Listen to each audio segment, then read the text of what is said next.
And we're frozen. Nice. Why is that happening? I don't know. I think oops, not that. Could there have been a worse picture of me? Well, we're going to use that. That's going to be the whole cast now. Terrible. And I'm trying to find where we are. Hey, Justice League.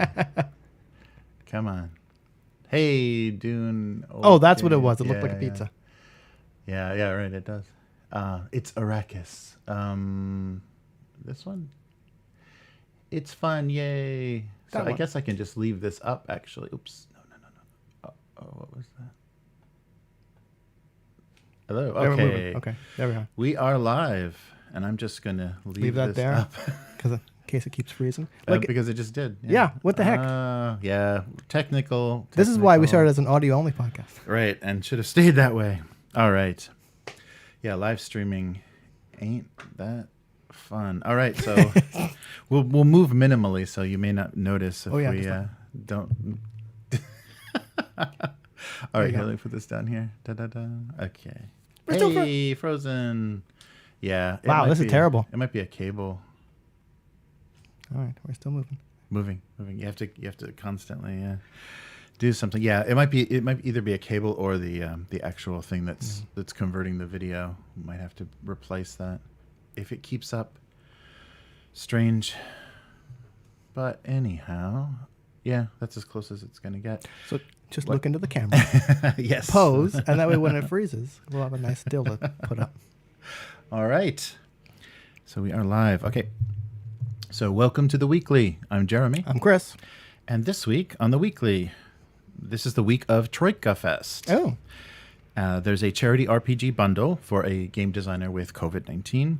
And Call of Cthulhu has some classic reprints that haven't been available for about 20 years. So. The first time you said that, I was like, 1979. And then you're like, no, 1990. And I'm like, oh, right. Yeah, right. Let's just all just crumble into dust. 20 years ago was the 90s. My God. Yes. Yeah. So, yeah, let's give it a start out with TROIKAfest. Sure. So they're having an event, and it's already underway. We're kind of in the middle of it right now. But being live, that means it's still going on currently, right. as opposed to like having ended by a week. And it's also, because it's not like an in-person event, it's an online event.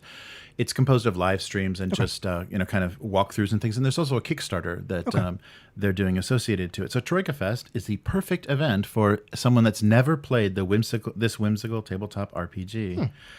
So it's a 2+ players game, low strategic depth, and the publisher is Melsonian Arts Council. And they did. Oh, and here's the book right here. So their hardcover book is really nice. Yeah, it does look nice. Yeah, great art in it. But it's available. It was available in some bundles, and it's the, of course, digital version. I think I've said before. I think I have it as a bundle, but still haven't read it yet. Yeah, and it's interesting. It's very good, and I really enjoy the artwork. But it's running from April 5th through the 11th, and so they invited game designers and streamers and everybody to just kind of either produce something for it or talk about it or just kind of introduce it. So just a celebration of what it is. Cool. So it's it's actual play streams, scheduled game jam, and a launch of a new supplement on Kickstarter. Cool. Yeah. So kind of a loose celebration, and let's see. So so Twitch, if you head over to Twitch and do a search for Troika, you'll find the fan art, stories, adventures, live streams, and jam entries for the hashtag TROIKAfest. And and there's also a YouTube channel, Quackalope's Discord server, and a YouTube channel. So lots of ways to kind of interact with the game. So they're working with Plus One Exp to do this, and we will start moving again momentarily. Hey. And so the jam itself started on April 1st and runs through the 29th. And it gives interested creators a month to create their own hacks and adventures or character backgrounds for the community to peruse. I see a lot of Troika stuff pop up on itch.io. Yes. And they're usually like backgrounds or something called spheres. And I think spheres might be kind of like little mini settings for Troika. Mm-hmm.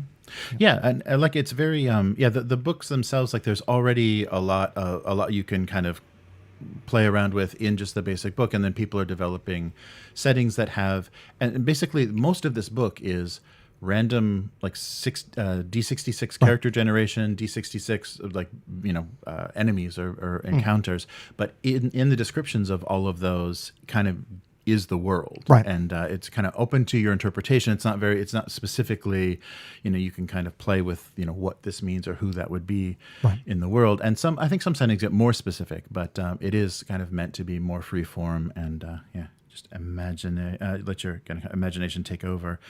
So, so this book, the Numinous edition, is the latest iteration, and I think we just have to like give up and pose, yes, to something that doesn't look terrible. So when it freezes again, right, like that. Wow, that was like less than 10 seconds. Yeah, sorry. So the audio is going to be even worse too because it's just going to be us restarting. Yeah. So sorry about that for this week. But this is the latest iteration of the Rules Light RPG. So it's kind of inspired, like we said before, by the 80s British games like Fighting Fantasy, right? And uses D6s. So, but only D6. Yeah, I think it's only D6s, and it but has a more modern sensibility in the way that how the game master works and how the world is built. Hopefully how it's presented. Yeah, as someone who read through like the old D&D rule cyclopedia, that thing's a mess. Like it might be great rules, you'll never find them. Yeah.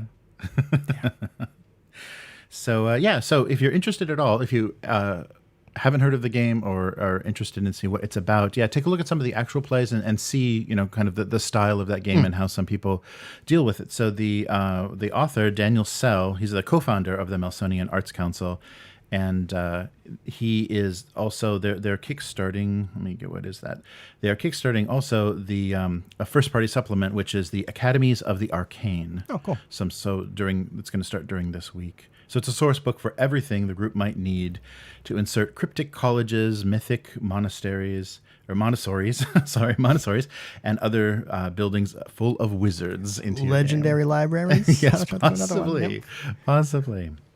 But it's definitely worth taking a look at. And if you have any interest at all, I would recommend, participating somehow in TROIKAfest. And so that's got a few more days still. And the game jam goes on the whole month, as well as the Kickstarter.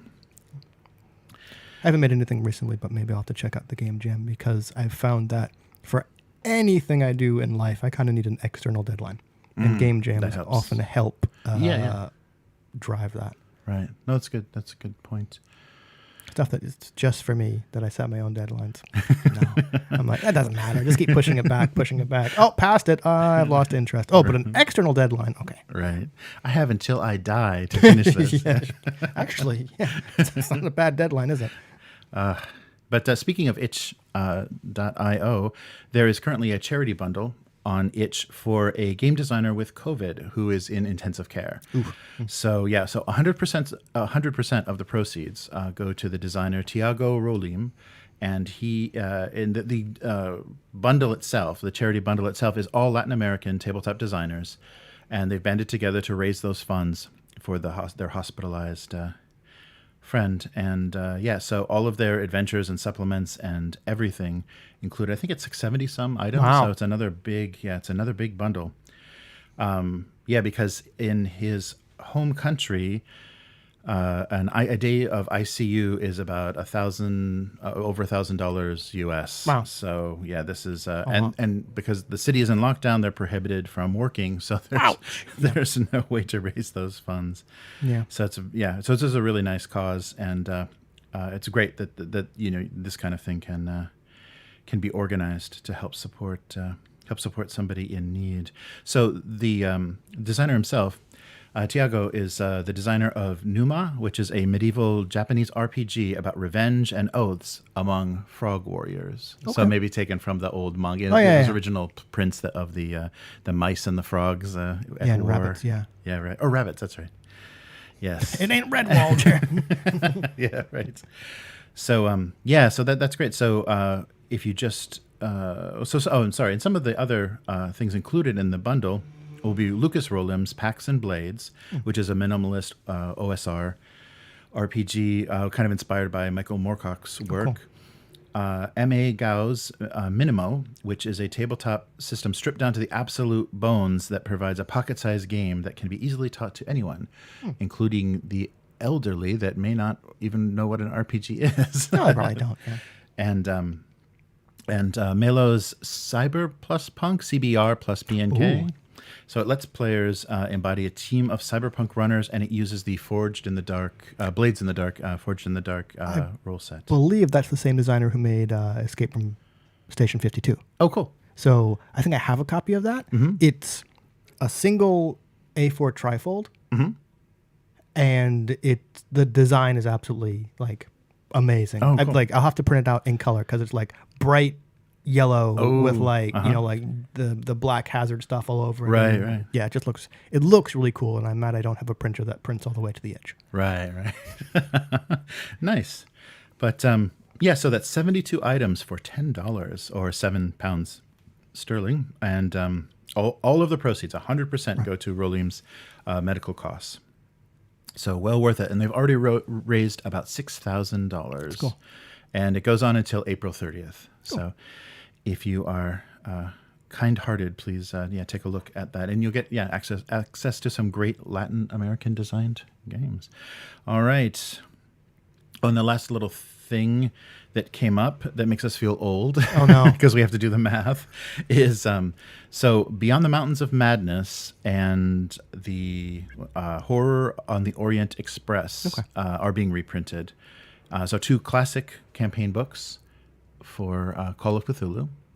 And I'm not sure in the reprint if they're saying that it's updated to the latest version, because 20 years old, it would be a much previous version. And I have no idea what version of Call of Cthulhu that they would have been made for. Right, yeah. So 90s? The 90s, yeah. So Horror on the Orient Express was originally published in 91.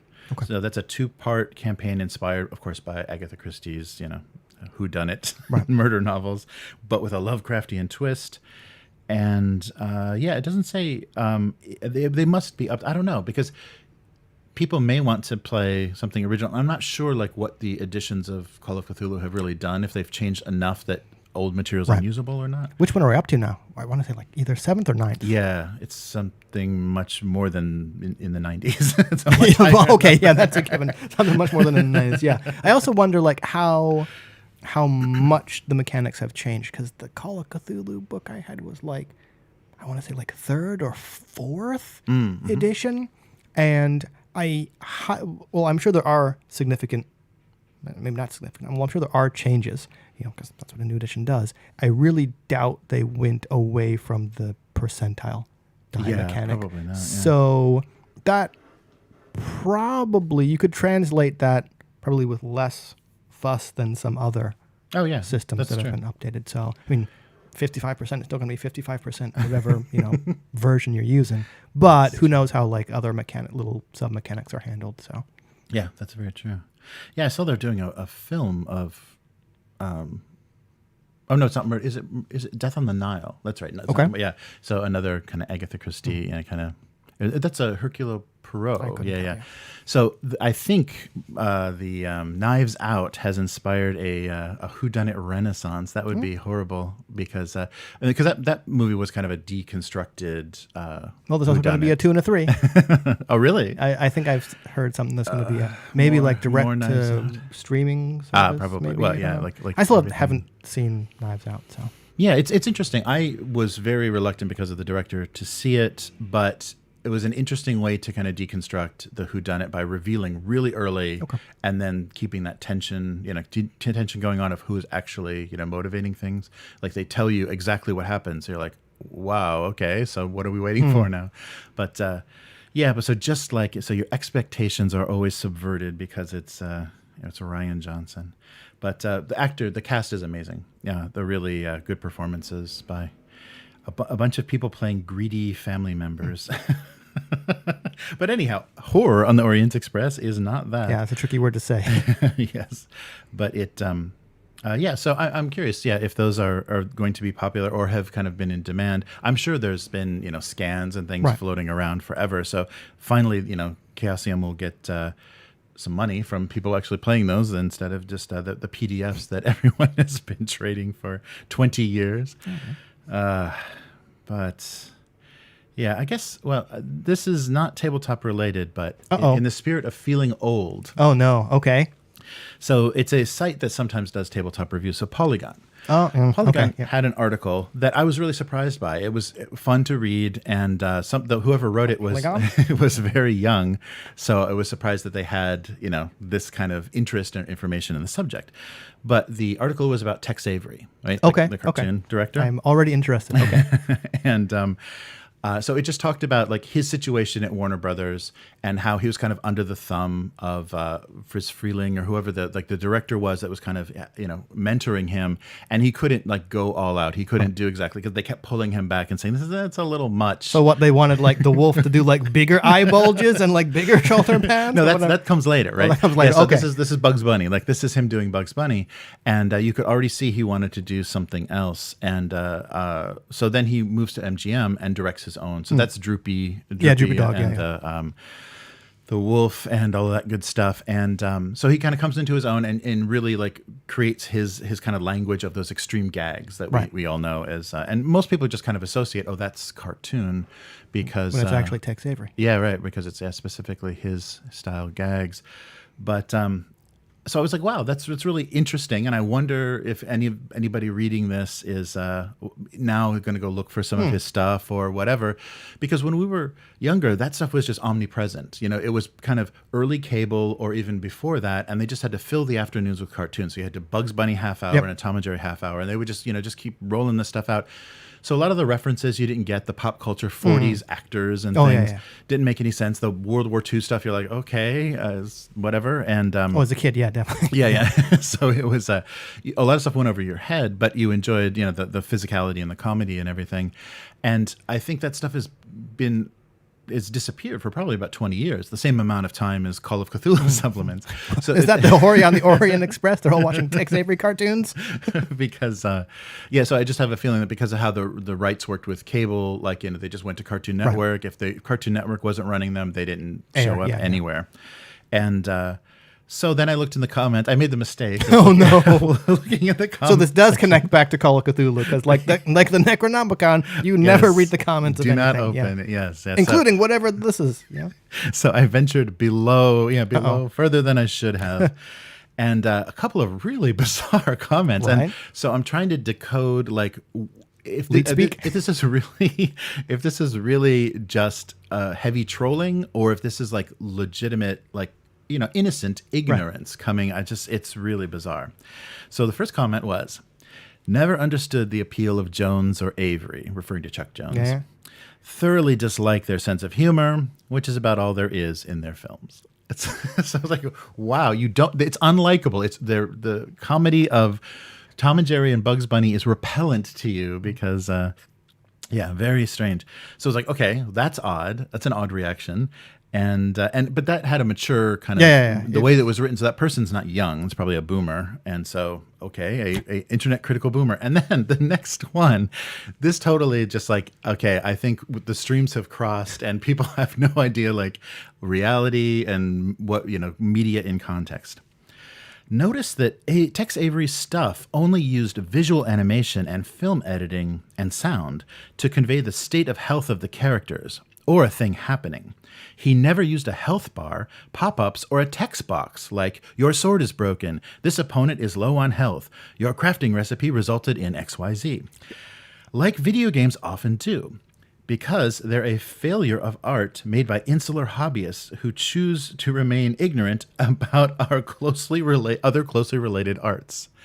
So... Okay, I guess because Polygon is a video game site... Yes. I can only imagine that is someone trying to be funny. I guess. But like, here's the thing. Like, we're talking about books like... I love Tex Avery cartoons. Had those, like, how to draw cartoons and anime stuff. But right. Anyway, the thing about comedy, especially sarcasm... Yes. the audience has to understand that's what it is. You're right. Yeah, they got to know what you're going for. So I can't tell if that person is being serious or trying to be sarcastic. So therefore, they have failed. Yes. And whatever they were trying to do is failed, and it's just weird. Yeah, and it seems just like so heavily like in this like Minecraft culture, this Minecraft set, like the references they're making are like very Minecraft. So it's like, wow. So literally, is that generation like insulated and cannot possibly like make the? That's really. Yeah, it's crazy. I don't really know. Crazy. But it's funny, like speaking of references, it wasn't until watching Tiny Toons in the 90s, and I think we had the discussion before, it wasn't until watching Tiny Toons in the 90s that I kind of understood, and I was like around like 10, 11, understood what the old Bugs Bunny cartoons were doing. And that's when it clicked, when I was like, oh, all these obviously caricatures, just kind of like random people, they're the celebrities at the time when these cartoons were made. And all the impressions, that's what Bugs Bunny do. And that's, I think, as a kid, when it clicked about how it's kind of like a little time capsule of when this was made. Right. And I'm sure if you went back and watched Tiny Toons now from the 90s, you'd be like, wow, this shit is dated, you know? Or like, maybe I vaguely remember who that person was talking about. But that's kind of when it clicked and where it was interesting. But some of those things have become kind of timeless, or those like those character actors, not even necessarily associated with the person. Oh yeah. Like, I don't know what I'm drawing a blank on the actor, but like Zootopia was playing in the office break room. And that little shrew character doing the kind of almost the Godfather impersonation, which has now become like the Mafia Don, which was originally, kind of like one actor playing one specific part. Marlon Brando's Godfather. Right. Yeah. There's a lot of things that have kind of generationally kind of crept in, like people doing Ren of Ren and Stimpy is kind of doing Peter Lorre, and then that impersonation becomes another, like people kind of, that style of character just like makes its way in. So people that don't even know, a German actor in Hollywood that played this like really sleazy kind of side character had this presentation, and he like it just absorbed into pop culture. Yeah. And so then you have that extra layer of then meme culture, so people probably know Tex Avery from memes from The Mask, from the John Carrey Mask movie, Jim Carrey Mask movie. Yeah. So that gets even more bizarre. But I just so both Call of Cthulhu and comments about Tex Avery made me feel incredibly old this week. It was very bizarre. They also probably lost you a couple points of sanity. Yeah, right. It did. It definitely did. Yeah. So avoid the comments. They are eldritch at best. Yeah. I'm actually kind of wondering if talking about sort of like conversions, because talking about sanity, I think there's a really good point recently about kind of the sanity mechanics in tabletop RPGs having the potential to be problematic.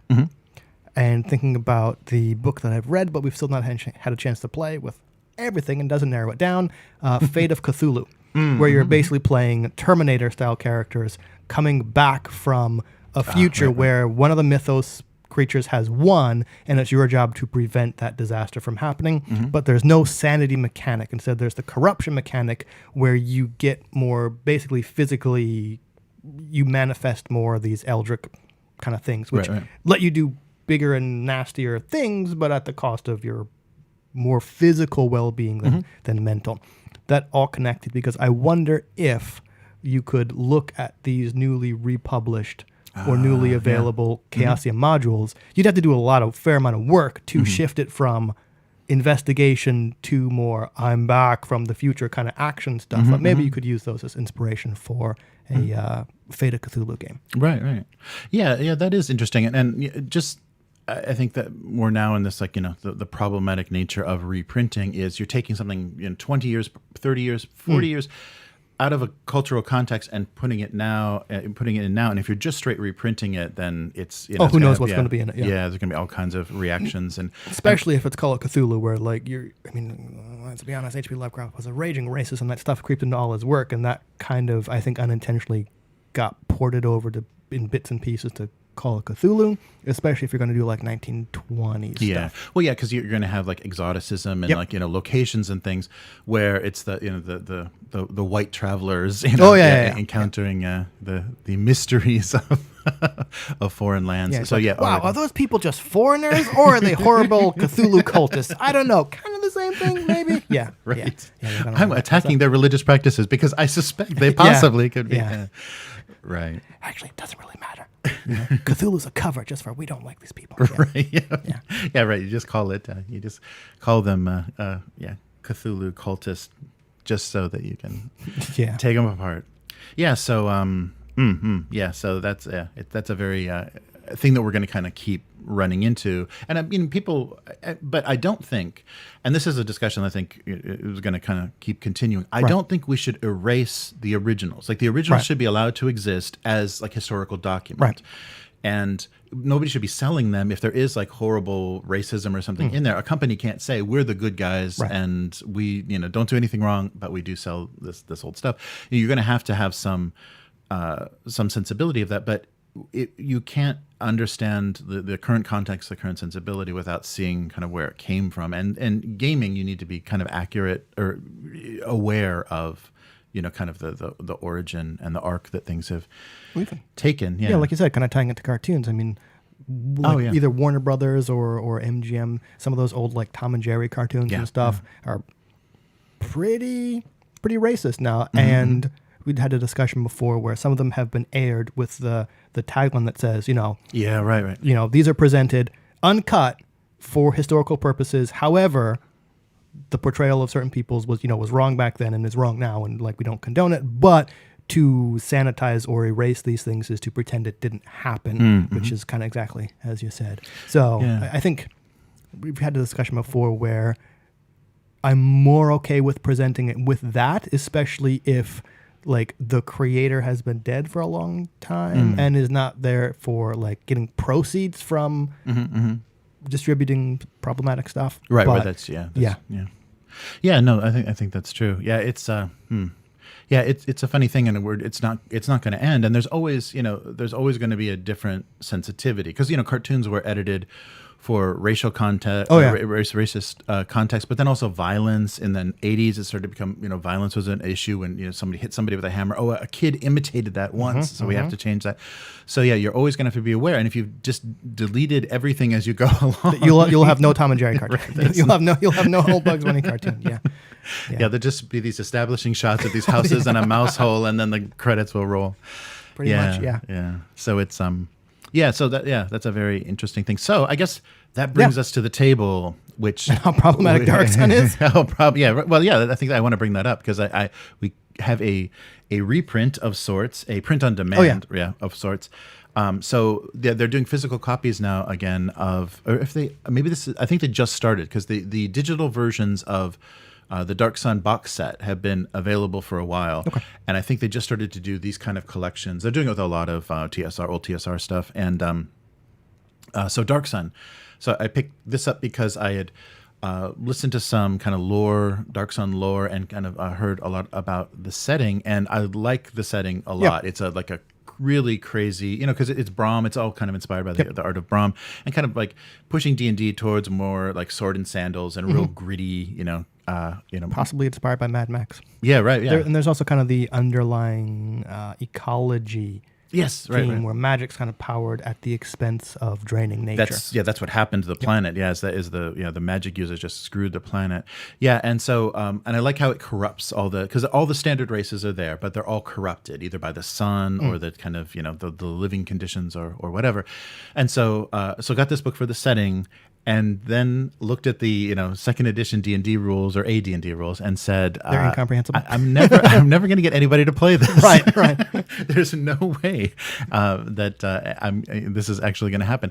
But related to what we talked about earlier, Troika might be a really good system to port that setting into, to kind of go through, for character creation, go through each combination of kind of the race and classes that are appropriate to the setting, and just try to recreate a lot of that setting in both the enemies and the character choices to actually be able to play it. I mean, there's going to be like the psionics is a big part of this. So the mental powers, you'll have to kind of figure out how that's going to work and not make it too overpowered or underpowered in that setting. But there's just a lot of good stuff that you don't want to go away.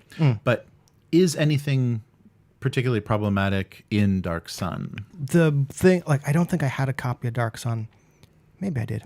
Box set. I don't remember offhand enough about it to give an answer, because my impression of Dark Sun was, okay, desert, Mad Max, yeah, all the races are there. They're just kind of different. And wow, psionics are a pain in the butt mechanics. Like looking through the monster menu, does everything have like 10 psionic powers? And this is unusable. Even as a kid, I'm just like, never going to use this.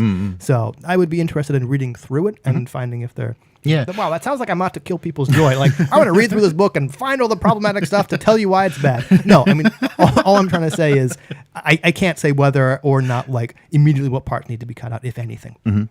The things that I've come across just in the reading so far is it leans heavily on slavery. And it leans heavily on half races. So the new half race is like a half dwarf race. The mole. It's really corrupted by the environment. So other than that, I didn't see anything that stood out. I mean, you're going to have to, and in a rough, ugly setting with gladiatorial pits and things, I mean, of course there is going to be, races subjugating each other, groups of people. So you just have to, find a context that makes that at least, comfortable, or won't make anybody at the table, kind of like, I'm not participating in this. I'm not going to make money as a character by enslaving elves. Why are we playing Dark Sun? To play like gladiator owners? And that's what we're going to do? Like, okay. Right. No, but I guess on the slavery thing, I've been watching Vikings, the old history thing. I'm up to like season 3, and that's a setting that has slavery in it. Right. But I mean, I'm not okay. I was going to say it's slightly better, but it's honestly not. But one way to say avoid problematic issues with slavery, it's not possible. To sugarcoat it? Yeah. Well, I guess the difference there for me was it wasn't like you weren't really dividing things by race. It was just, we captured you during combat. You're now a slave. We fight amongst ourselves as often as we fight other people. And there's kind of like a system in place to eventually work your way out of it, depending on certain circumstances. And it doesn't really make it any better, but I guess if you were going to do Dark Sun and do slavery, don't make it this race. Right. It's just whatever circumstances, like you couldn't pay a debt, or you got captured in combat or something, and it's everybody. Which, again, like, came out of my mouth, I'm just like, that's not really better. But, if you were going to do it, I think that's a way to do it. Yeah, no, that makes sense. And have it be in context. Have the setting is a desperate, ugly setting. It's not like a city, a culture of civilization of plenty, going down, to finding less sophisticated cultures to just rob, manpower from, basically, is something to avoid, because that triggers a lot of historical imbalance, and we keep freezing. But anyhow, so I was curious about that, and that relationship, like immediately thinking about Troika, it's like, that could work, because and especially if you kind of pushed the setting a little bit more and made it even a little bit more kind of gonzo and crazy, I think that would feel very fun and very satisfying in that kind of storytelling. I think you would kind of have to, because I mean, I keep bringing up Mad Max as a touchstone. I think that's a touchstone for this, because who wants to play a version of Dark Sun where it's the road just as a desert? Right. Like 1 or 2 sessions, you're like, wow, that was real fucking bleak. Great game. Want to play again? No. So I think, I'm sure there's people who want to play that, but for a long-standing game, I personally would want to play more the football pads and feathers kind of style of Apocalypse, rather than the, this episode's going to be all about you finding water. Right, yeah. Water is a precious, really? We're going to look for water again? Well, you failed your water roll? Roll up a new character. Right. Yeah, no, that's very true. Something else, though, that came up when I was thinking about and looking at Dark Sun. So we just released, or coming out, premiering this weekend, is the final piece of the first chronicle for the Mutant Chronicles. Cool. And so introducing at the end of this, because it's kind of part of the whole context of the setting, is the tribes of Old Earth. So the surviving tribes of Old Earth, and they've been changed by Modifius in the 3rd edition role-playing game, and a lot of people didn't like that. And I didn't really quite understand like the sensitivity or why that was. why that was. And the context is, it makes sense, because what basically happened is they came out with this Tribes of Old Earth, this Dark Eden setting, and it was great. They took all of the, all of the corporations have, kind of observers and scouts and people that are there. And they're kind of like messed up versions of those characters. And then you have the tribes. You have the 4 tribes that they each have a very distinctive and it's very Dark Sun. It's very like they're just so affected by the corruption and just the poison that is Earth, that it's changed them. And a lot of them have kind of religious, like they're on crusades and they have religious motivations. But the company went bankrupt right as they unveiled this, both in the trading card game and in Warzone. So people are like, oh, more of this. And then it just died. Right. It was never expanded. So then I can understand Modiphius going back to that and saying, let's background the tribes and make a new faction. White Star is the kind of the Russian faction that they developed for the role-playing game. And people are like, who is this? What is this? Right. Where are the tribes? And so now I understand a lot more, kind of based on reading through Dark Sun and realizing, what if like Dungeons and Dragons ended right after they created the setting? People are like, we're not, you were just getting good. You were just doing something I finally was enjoying. And then it just disappeared. So I think that's where a lot of that sensitivity comes from. So yeah, if you do want to see some details, and I really did foreground, I kind of got rid of some of the trivializing that Modiphius did in the lore and really focused on the tribes in that setting. Take a look this weekend. We are premiering. So yeah, that's going to be Saturday. Cool. Yeah, Saturday, North American time. The 7th part of the Complete Mutant Chronicles. And this is a big one because it's a lot of small events and there was no good place to cut it. So it's almost 25 minutes. Yeah, that's quite a brutal video. But this brings to end the first chronicle in that setting. So now we're ready for everything that happens, the base setting or the kind of default setting of the RPG timeline wise, and then also where Warzone begins, where everything is kind of set, because all of the good people are dead and all of the bastards are left, and it's all, the fighting has intensified and the Dark Legion is back. Oh yeah. So that's kind of, it leaves it off right. Yeah, at that perfect moment. And then that also leads to, settings like Dark Eden and things too. Cool. Those possibilities. Yeah, so take a look at that. And I understand now, because at first when I was just using, kind of Modiphius as the model, because it was 3rd edition, so it was the most advanced of the settings, like, oh, this is why people are really pissed off about the tribes and how they just kind of minimalize it. There's some other people kind of wandering around. So it's like Bauhaus, Mishima, like I forget the other ones, Brotherhood, and the others. And the rest. Yeah, and the rest, yeah. Yeah, I mean, I think their intention was to, have an Old Earth faction that could leave Old Earth, because the tribes don't really, No, they don't, because they ain't got shit left there. Right. Like, everyone who could leave did. Yeah. Yeah, but it's a little odd. I mean, I can understand for role-playing reasons and for kind of, campaign setting reasons and things. But yeah, Dark Eden is really good. Yeah, it's really, really good. So, I've got the original Warzone book and then also the new Dark Eden setting book from 3rd edition. And the original is much richer. Yeah, and that kind of the conflict between the tribes is much more interesting than what's going on with the White Star situation. It's just, Russia. So what we're saying is we're never going to get a sponsorship from Modiphius. Yeah, right. We just dissed their choices. No, I mean, it was a hard choice, I think, to make, though, because, and they even said, we're not going to give you rules to do characters for the tribes of Old Earth. You can kind of do that. We have, mutation rules and things. You can kind of homebrew that, but we're not going to do it. And I think that was a missing piece. Yeah. But that you had to make that choice. You kind of have to, decide where your timeline differs and, how you're going to push forward the storyline. So take a look, this weekend at that. Yeah, that was almost 2 months in the making. Wow. Yeah, that was a brutal one, but it's got a lot of really good stuff in it. A lot of the, nice details come together, so you realize how hopeless things are. And then at the end, what I try to do is, kind of, everything you've seen so far. This is everything we've been through. Holy crap, and now the setting moves forward, after the first chronicle. So kind of did the remember when? Oh, that great exodus. We left the planet. Yeah, but it's been really fun. And now is the hard part, because we have to decide what is next. Ooh. Like mega corporation focuses, setting focuses, like named character, bios.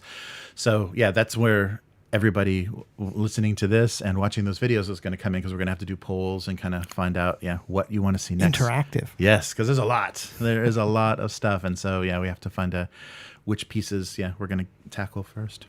Cool. All right. So where can people find you? On Twitter, as always. That's Hivemind, HYVEMYND, and you probably can't see it because the colors are all kind of faded out, but my shirt arrived. Nice. My Seegson synthetic shirt that I made arrived. Excellent. Despite the game being canceled. Right. So it's at least here for when I run that Alien game next month, hopefully. So the ship is just kind of orbiting the there's a ship that's adrift. Everyone's still in cryo sleep. Right. That's right. It'll be a month. It'll be fine. Yeah. No problem. Just a little groggier. Yeah. How about you? So I just finished the Mutant Chronicles first chronicle lore, and I also have some stories. I just posted a special edition of the Enmity stories. So nice. if you've listened to any of the machine created stories, and that's a little hard Machine-y? on the ears. Yeah, the AI is a little uncomfortable because it reads really fast. And it's hard to slow it down.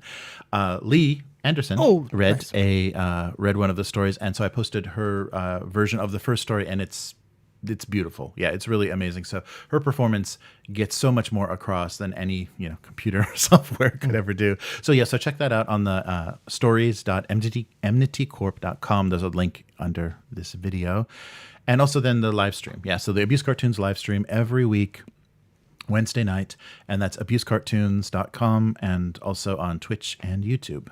Sweet.